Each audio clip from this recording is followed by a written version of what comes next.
میں ہوں آپ کا میزبان منیب الحق اور میں آج KH نیوز کے پلیٹ فارم سے آپ سے ملکی سیاست کے بارے میں گزشتہ ایک ہفتے میں جو تبدیلیاں آئیں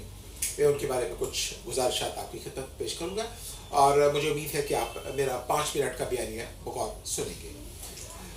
میں آپ کی خدمت میں پہلے یہ عرض کرتا چلوں کہ PDM نے جب 13 دسمبر کو جلسے کا اعلان کیا تو وہ جلسہ انتہائی ناکام ترین جلسہ تھا، کیونکہ اس کی حاضری 15 سے 20 ہزار سے زیادہ نہیں تھی۔ اس جلسے میں اعلان کیا اپوزیشن کے قائدین نے کہ وہ 31 دسمبر تک استعفے دے دیں گے۔ 31 دسمبر 2 دن پہلے گزر گئی اور ہم نے دیکھا کہ جو نون لیگ جو کہ بڑی راش ہوئی تھی موجودہ حکومت کے ساتھ، ڈیکڈرون تھی، باہم دستوں کے رہبان تھی، اس کے جو 2 ارکان ہیں ان کے جو استعفے ہیں ان کی اسپیکر صاحب نے تصدیق نہیں کی، اور جس وقت اسپیکر صاحب نے ان ارکان کو بلایا، دونوں ارکان کو، تو انہوں نے بھی کہا کہ یہ ہمارے استعفے نہیں ہیں۔ تو استعفوں کے حوالے سے جو اپوزیشن کی بڑی جماعت ہے انہوں نے اس کی تو پھونک اسی وقت نکل گئی تھی۔ اچھا، اب یہاں میں آپ کو بتاتا چلوں کہ پاکستانی سیاست میں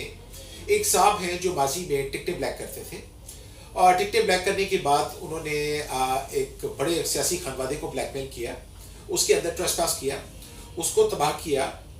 اور اس کو تباہ کرنے کے بعد اس خاندان کی وراثت پر قبضہ کیا، اور اس خاندان کی وراثت پر قبضہ کے بعد ہی اتفاق نہ کیا، انہوں نے سیاست میں آ کے ایسا جھاڑو پھیرا کہ ساری حکومت پر انہوں نے قبضہ کر لیا۔ اب اس وارداتیے کے بارے میں تو کیا پاکستان کے عوام جو ہے وہ فیصلہ کریں گے، لیکن ان کی جو حال ہی میں جو نئی واردات ہے وہ یہ ہے کہ انہوں نے اپوزیشن کی جو جماعتیں ہیں PDM، ان کی پیٹھ میں ایسا چھرا گھونپا ہے کہ وہ چھرا جو ہے وہ اپوزیشن جو ہے وہ منہ کے بل جاگری ہے۔ تو میں یہ بتانا چاہتا ہوں کہ اپوزیشن کو خطرہ حکومت سے نہیں تھا، اپوزیشن کو خطرہ اپنی صفوں کے اندر تھا، اور وہ خطرہ جو ہے وہ کھل کے سامنے آ گیا ہے، اور اس کے بدلے میں انہوں نے اپنی ایک صوبے کی حکومت بچا لی ہے، اور یہ کہا گیا ہے کہ جی اس صوبے میں گورنر راج نہیں نافذ کیا جائے گا۔ میں سمجھتا ہوں کہ اگر یہی صورتحال رہی تو ملک میں عملاً اس وقت صورتحال یہ ہے کہ اپوزیشن کا جو وجود ہے وہ بالکل ناپید ہو چکا ہے، کیونکہ جو اصل اپوزیشن لیڈر ہیں وہ اس وقت جیل میں ہیں،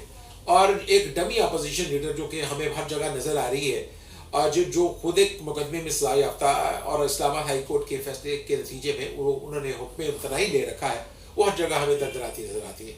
میں سمجھتا ہوں کہ سیاست کا یہ انداز مناسب نہیں۔ ضرورت اس عمل کی ہے کہ شہباز شریف کو ضمانت پر رہا کیا جائے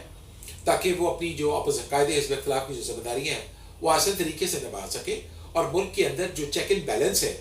جو PDM کی کمر میں چھرا گھونپنے کے بعد ختم ہو گیا وہ بحال ہو سکے، ایک بات۔ دوسری بات یہ ہے کہ پرائم منسٹر پر بھی یہ ذمہ داری عائد ہوتی ہے کہ چونکہ وہ کنگ آف دا شپ ہیں، کیپٹن ہیں، اور میں یہاں بتاتا چلوں کہ سیاست اور طرح کا کھیل ہے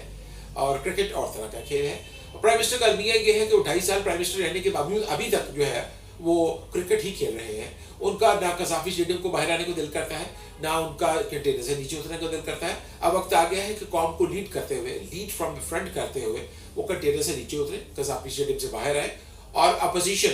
پارلیمنٹ کے اندر باہر تمام قومی جماعتوں کو، تمام حزب اختلاف کی جماعتوں کو قومی سلامتی اور نیشنل سیکیورٹی ایشوز پہ، خاص طور پر سرحدوں کی صورتحال پر پہلی فرصت میں اعتماد ملے۔ مجھے امید ہے آپ کا مجھے تجزیہ پسند آئے گا، اور میں آخر پہ گزارش کرتا چلوں کہ KH نیوز کو لائک کرنا، سبسکرائب کرنا نہ بھولیے گا۔ خدا حافظ۔